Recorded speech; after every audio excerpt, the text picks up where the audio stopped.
පින්වතුනි මේ කාරණාව හොඳට හිතට ගන්ට. අසත්පුරුෂ ඇසුර නිසා මිනිස්සු නොමග යනවා.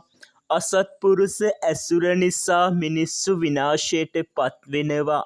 අසත්පුරුෂ ඇසුර නිසා මිනිස්සු අපාගත වෙනවා. ඇයි මම එහෙම කියන්නේ? අසත්පුරුෂයන් ඇසුරු කිරීම නිසා ඔබට දකින්න ලැබෙන්නේ අසත්පුරුෂ ක්‍රියාමයි.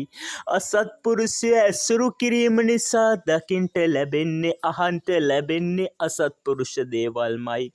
ඉතින් ඔයා දන්නේම නැතුව ඔයත් ඔය අසත්පුරුෂයෙක් බවට පත් වෙනවා.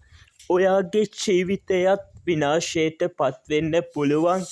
ඔයාගේ හොඳ ගතිගුණ නැති වෙලා ඔයත් අසත්පුරුෂකම් කරන්ට පුළුවන්. මොනවද ඒ අසත්පුරුෂකම්? තමාට සමාජයටත් අහිතකර, තමාගේ මෙලව පරලව දෙලොවම ජීවිතයට හානි පමුණුවන හානිගයන දෙන දේවල්. ඔය චූටි දුව පුතා මේවා හිතට ගන්ට. ඔය තරුණ දුව පුතා මේවා හිතට ගන්ට. අම්මේ තාත්තේ ඔයත් හිතට ගන්ට. ඔයාලගේ දරු පැටව් හදාගන්ට. ඔය තරුණයන්ට තමයි මේ බණපද ගොඩාක්ම වටින්නේ. ඇයි? නොමගට යන්ට තියෙන ඉඩකඩ ගොඩාක් වැඩි. අහන්ට දකින්න ඇසුරු කරන්ට ලැබෙන්නේ හොඳ සමාජයක් නන් නෙවෙයි. ඉතින් ඔයාලා කල්පනාවෙන් කටයුතු කරන්ට. ඔයාගේ අම්මා තාත්තා ගුරුවරු වැඩිහිටියන් දෙන හොඳ අවවාද පිළි අරන් ජීවිතය ආලෝකමත් කරගන්ට. නැතිනම් ඔබට හවුහරණක් නැති වේවි. අද බලන්න රූපවාහිනිය, සමාජ මාධ්‍ය, ඕවායින් අහෙන්න දකින්න ලැබෙන්නේ හොඳ දේවල් නෙවෙයි.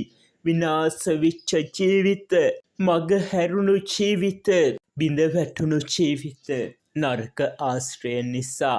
ඔබ සත්පුරුෂ සේවනය කරන්ට, පන්සලට යන්න, පල්ලියට යන්න, දේවස්ථානයට යන්ට, දහම් පාසලට යන්ට, දෙමව්පියොන්ට ආදරෙන් සලකන්ට, වැඩිහිටියන්ට ගරු කරන්න, සත්පුරුෂ ගුණධර්ම ආරක්ෂා කරන්ට.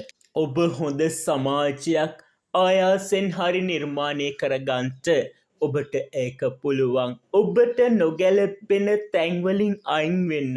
ඒ ඔබත්, ඔබගේ දෙමව්පියනුත්, ඔබගේ ඥාතින්, ඔබගේ හිතවතුන්, මේ සියලු දෙනාට හොඳක් වෙන්ට.